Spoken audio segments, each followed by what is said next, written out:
Fernandes disebut sebagai rekan setim terburuk karena bahasa tubuhnya di lapangan. Tak sedikit pemain Manchester United yang mendapat kritik menyusul start buruk di Premier League 2022-2023. Setan merah berturut-turut dikalahkan Brighton dan Brentford. Fernandes selalu dimainkan dalam dua kekalahan United tersebut. Mantan pemain Aston Villa Gabriel Agbonlahor secara terbuka mengkritik bahasa tubuh Fernandes di atas lapangan. Padahal Man United sudah memberikan kepercayaan penuh kepada Fernandes. Hal itu ditujukan dengan kontrak baru yang diterima oleh sang pemain. Lalu apakah penampilan hancurnya United ini berkat performa yang kurang impresif dari Bruno Fernandes? Kami akan mengulasnya sebagai berikut.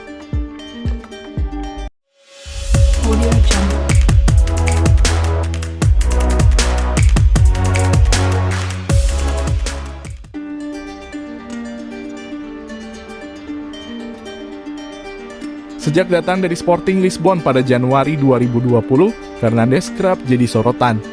Pada musim pertama dan kedua, peran Fernandes dianggap sebagai penolong performa Setan Merah.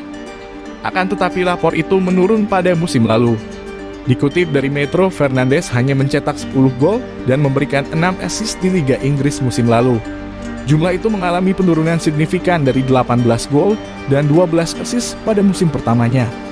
Berkaitan dengan rapor tersebut, sebagian pemain United menganggap distribusi bola gelandang asal Portugal itu tidak konsisten. Minimnya operan-operan dari Fernandes tersebut dinilai sebagai masalah lain dari keterpurukan Man United pada musim lalu dan awal musim ini. Sorotan soal penampilan Fernandes itu juga tidak lepas dari perekrutan kompatriotnya yang juga legenda Man United, Cristiano Ronaldo. Kedatangan Ronaldo disebut berdampak pada Fernandes.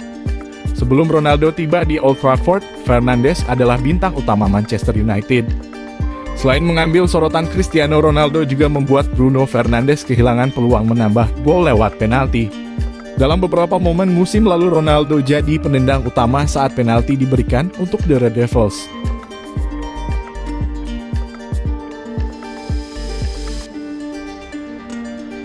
Gestur dan performa Bruno pun diperhatikan oleh analis Premier League Gabriel Agbonlahor. Menurutnya, Bruno menunjukkan gestur seolah-olah menyalahkan rekan setimnya dan bahwa dia tidak ikut bersalah. Bagi saya, sejak Fernandes datang ke Premier League, benar bahwa dia punya statistik apik, bisa mencetak gol dan membuat assist, tapi dia sepertinya rekan setim yang buruk, kata Agbonlahor di Talksport. Setiap kali rekannya kehilangan bola, dia mengangkat tangannya ke udara, dia protes ke bangku cadangan. Saya pernah bermain bersama rekan seperti dia, pasti Anda jengkel dengan pemain seperti itu, imbuhnya. Lebih lanjut, Agbonlahor pun menilai bahwa Bruno tidak layak menyalahkan rekannya seperti itu. Performa Bruno sendiri tidak bisa dibilang cukup bagus, anehnya dia bisa aman dari kritikan. Dia hanya sesekali menekan lawan. Andai Paul Pogba yang melakukan itu, media pasti menghabisinya. Fernandes bisa lolos dengan mudahnya, sambung Agbonlahor. Apakah Anda bisa melihat kerja keras Fernandes di lapangan? Memang lebih mudah menyalahkan pemain seperti Maguire, Ronaldo, Rashford, dan Sancho. Soal Fernandes, saya bahkan tidak ingat kapan terakhir kali dia memberikan performa apik, tutupnya.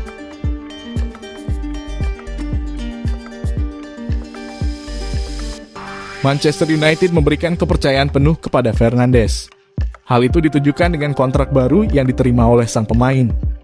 Belakangan Fernandes tak menampik bahwa klub dan penggemar memiliki harapan yang sangat tinggi kepadanya, serta pada musim lalu dia tak menunjukkan penampilan terbaik.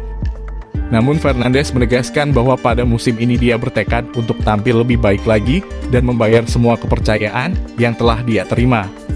Saat saya bergabung, klub tengah mendapatkan kritikan karena mendapatkan hasil yang tak sesuai harapan. Jadi setelah saya bergabung, meski saya berpikir semua terjadi bukan hanya karena saya, tim mulai mendapatkan hasil yang lebih baik, ujar Fernandes kepada Sky Sports. Bagaimana menurut kalian, apakah Bruno Fernandes bisa kembali ke performa terbaiknya? Coba utarakan pendapat kalian di kolom komentar.